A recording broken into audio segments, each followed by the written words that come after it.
Электрическая система. Электрическая система включает в себя огромное количество элементов, то есть это трансформаторы, выпрямители, шины, горячие шины, там, hot battery bus, main bus. Схема очень и очень серьезная на этом самолете. Но для того, чтобы не заморачиваться пилоту, у него под управлением находится всего два выключателя, то есть генераторы двигателей, левый и правый, и генератор вспомогательной силовой установки. Как я уже раньше говорил, когда вы летите в нормальном полете, у вас все работает, ваш самолет запитывается электричеством от генераторов двигателей. Два генератора двигателей, так называемый IDG, Integrated Digital Generator. Как только у вас произошла какая-то поломка в самолете, то есть отказал генератор, сгорел, выключился, ну какое-то замыкание произошло, или отказал двигатель, который не создает вращения, у вас загорится сразу соответствующая лампа, что у вас произошел отказ генератора, но все равно один из генераторов будет питать и обеспечивать самолет электричеством. Но чтобы сохранить, так сказать, полноценное питания самолетов, вы просто-напросто можете запустить вспомогательную силовую установку в полете. Как только она запустится, это прибор контроля запуска EPU. Когда загорается EPU, запускается EPU, и здесь загорается, готовность сигнализируется лампой голубой EPU on bus. Вы с неработающей стороны подключаете генератор EPU на сеть. И таким образом у вас будет, допустим, у нас отказал правый двигатель или генератор сломался, вот, а левый генератор работает. То есть запустив EPU и посадив правую сеть на генератор EPU, вы опять же имеете те же самые два генератора. Отказал два двигателя, вы обе шины сажаете на генератор EPU, и генератор EPU вам обеспечивает электричеством весь самолет. Дальше. Гидравлическая система. Опять же, как было в вступительном слове сказано, система имеет огромное разветвленное хозяйство, будем так говорить, кучу трубопроводов, кучу гидроагрегатов, силовых агрегатов, но управление гидросистемой осуществляется только с панели. Engine number 2, engine number 1. Два насоса гидросистемы. Они механические, те, которые подписаны engine, то есть двигатели. И два насоса электрические. Причем эти насосы в системах, они крест-накрест, в общем-то, работают. То есть, если вы посмотрите engine 2, а electrical 2, то есть они работают вот так вот. То есть электрический генератор стоит на левом двигателе, второго двигателя, а механический на втором двигателе. И наоборот, да, механический насос гидросистемы, он стоит на первом двигателе, а электрический для первой системы стоит на втором двигателе. Опять же, это дает перекрестное резервирование систем. То есть в случае отказа двигателя у вас от левого двигателя при включенной гидросистеме номер 1, электросистеме, у вас все равно питание гидросистемы будет осуществляться. Вот и вся, в общем-то, азбука всей гидросистемы. Воздушная система. Одна из сложнейших систем самолета, потому что воздушная система самолета обеспечивает не только комфортную температуру в салоне, кондиционирование, да, она и называется система кондиционирования, condition system, но она обеспечивает самолет также давлением.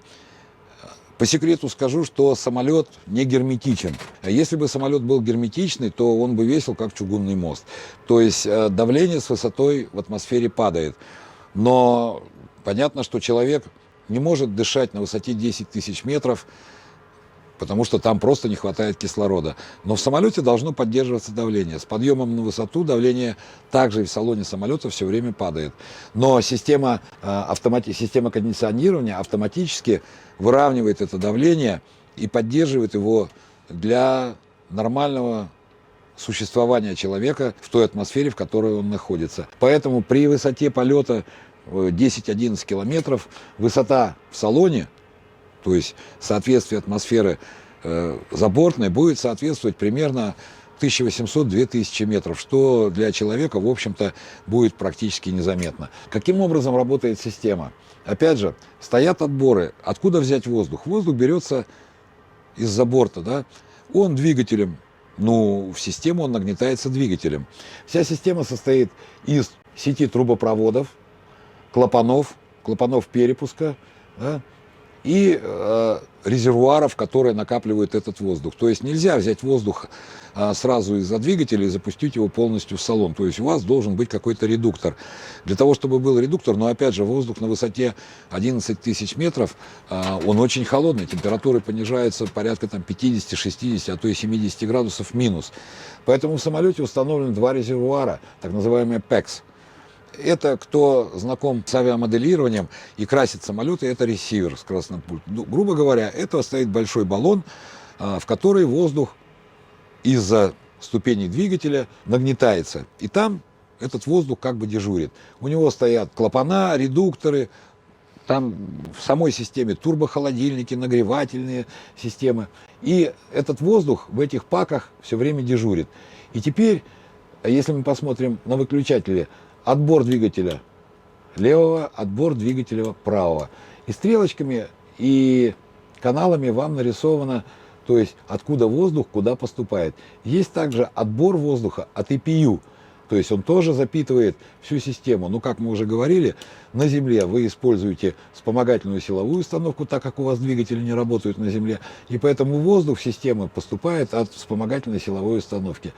То же самое примерно как в топливной системе существует изолирующий клапан между системой левой и правой.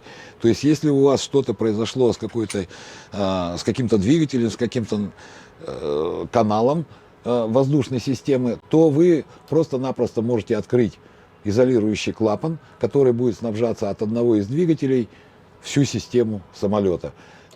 Эти переключатели завязаны на аварийные ситуации. Ну, не совсем на аварийные, они штатные, будем так говорить. Потому что как поставить, как сконфигурировать положение выключателей, у вас записано в специальной книге, которая называется Quick Reference Handbook. То есть это книга по действиям пилота в особых случаях в полете. Recirculation fan – это, грубо говоря, вентиляторы, которые обеспечивают постоянную циркуляцию в кабине, в салоне самолета, обновляет воздух, да, ну, то есть вы, когда летите в самолете, вы не чувствуете запаха, вы не чувствуете никаких, то есть там на кухне девочки жарили или разогревали питание, и пошел какой-то запах, подгорело. Вот с помощью вот этой всей системы рециркулирующих вентиляторов воздух постоянно обновляется в самолете. Регулировка температуры в салоне, это в кабине летчиков мы регулируем температуру. Это написано forward cabin, то есть в первом салоне. И в заднем салоне регулировка температуры. Здесь мы выставляем температуру. Галетником мы просматриваем температуру по зонам в самолете, где какая температура.